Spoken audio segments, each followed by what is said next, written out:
20ஆம் நூற்றாண்டின் முற்காலத்திலேயே நாடக உலகத்துல புகழ்கொடியை நட்டவர் தான் ஜெரார்ட் ஹவுட்டமன். இவரு பள்ளியில ஒழுங்காக படிக்காததுனால இவருடைய பெற்றோர்கள் விவசாயத்துல ஈடுபடுத்தினாங்க.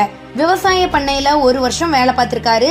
அந்த வேலையில அவருக்கு நிறைய அனுபவங்கள் கிடைச்சிருக்கு. சின்ன வயசுல இருந்தே அவருக்கு நாடகத்துல நடிக்கணும் அப்படிங்கிற ஆசை இருந்துச்சு. நாடகம் எழுதுபவராகவே அவரு பிற்காலத்துல மாறினாரு.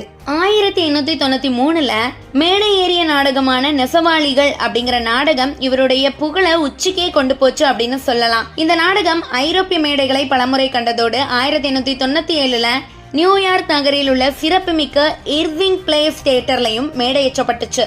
இப்படி இவருடைய நாடகம் அமெரிக்க மேடைகளையும் அலங்கரிச்சுச்சு, புகழ் பெற்றுச்சு. பிரபலமான பத்திரிகைகளும் பாராட்டி சிறப்பித்தன. இவரது சிறந்த நாடகங்கள்ல ஹன்லி